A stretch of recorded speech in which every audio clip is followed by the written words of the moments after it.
में deputy CM Ajit Pawar के बेटे पार्थ से जुड़े जमीन घोटाला मामले में सरकार ने बड़ा एक्शन लिया है और महाराष्ट्र सरकार ने विवादित सौदे को रद्द कर दिया है।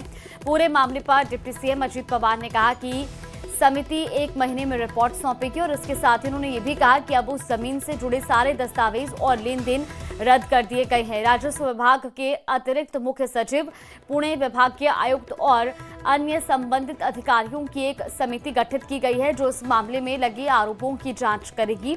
ये समिति 1 महीने के भीतर अपनी रिपोर्ट सौंपेगी।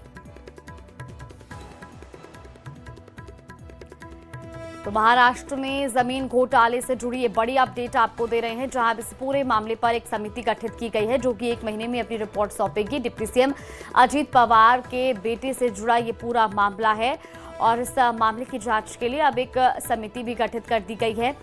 फिलहाल आपको बता दें कि जमीन से जुड़े सारे दस्तावेज और लेन देन रद्द कर दिए गए हैं और अब जो गठित समिति है वो इन आरोपों की जांच करेगी और 1 महीने में रिपोर्ट सौंपेगी।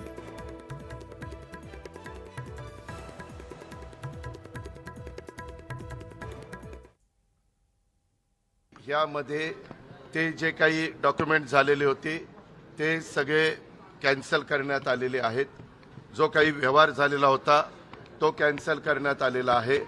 दुसरी गोष्ट, या राज्याचे ॲडिशनल चीफ सेक्रेटरी रेव्हेन्यू यांच्या अध्यक्षतेखाली काही विभागीय आयुक्त आणि काही वेगवेगळे मान्यवर यांची समिती आजच काहीतरी आणि त्यांना या संदर्भामध्ये या सगळ्याची चौकशी करून हे साधारण 1 महिन्याच्या आत हा अहवाल सादर करावा अशा पद्धतीने सूचना केलेल्या आहेत।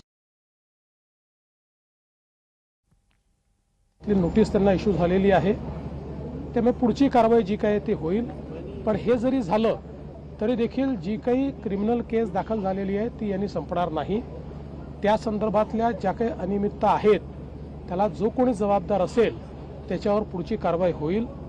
यासोबत एक पॅरलल इन्क्वायरी जी चाललेली आहे एसीएसच्या अंतर्गत एक कमिटी आम्ही केलेली आहे, त्याच्याही अंतर्गत सगळी चौकशी करून 1 महिन्यामध्ये त्याचा अहवाल आम्ही घेऊ।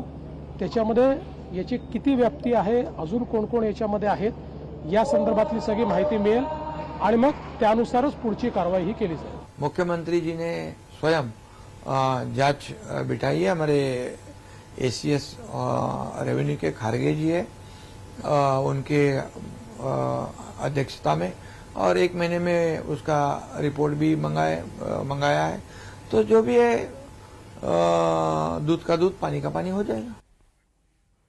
वहीं दूसरे चरण के लिए चुनाव प्रचार थमने से 1 दिन पहले प्रधानमंत्री नरेंद्र मोदी का बिहार में प्रचार संपन्न हो गया है। पीएम मोदी ने शनिवार को पहले सीतामढ़ी और फिर बेतिया में अपनी आखिरी जनसभा को संबोधित किया और बिहार के लोगों से वादा किया कि अब वो सीधे नई एनडीए सरकार के शपथ ग्रहण समारोह में पटना आएंगे। इस रिपोर्ट में देखिए। मोदी जिंदाबाद, नरेंद्र मोदी जिंदाबाद। नहीं चाहिए कट्टा सरकार। फिर एक बार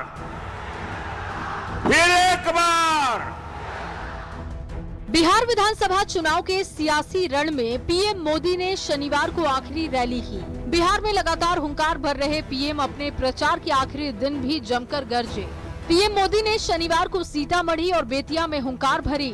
समस्तीपुर के मोइनुद्दीन नगर में आरजेडी के मंच से एक छोटे से बच्चे ने कट्टा चलाने की बात कही, तो सीतामढ़ी में पीएम मोदी ने आरजेडी के प्रचार अभियान पर जोरदार हमला किया। पीएम ने कहा कि बिहार का बच्चा अब रंगदार नहीं बन सकता, बिहार का बच्चा इंजीनियर, डॉक्टर और वकील बनेगा। बिहार का बच्चा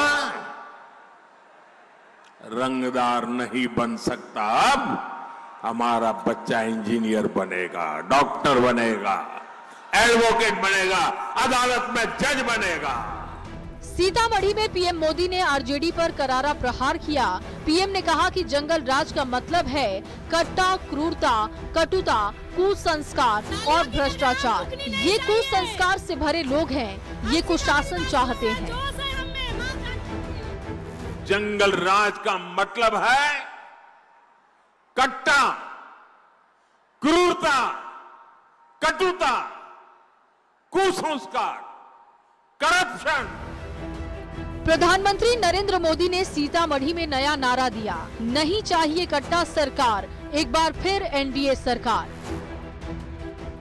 नहीं चाहिए कट्टा सरकार, फिर एक बार, फिर एक बार।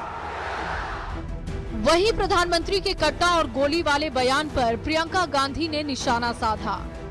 प्रधानमंत्री आपके सामने आते हैं और फिजूल की बातें करते हैं। कैसे कैसे शब्द बोल रहे थे, कट्टा, दुनाली, गोली, फिरौती, रंगदारी, हत्या, अपहरण, खून की नदियां, ये बातें।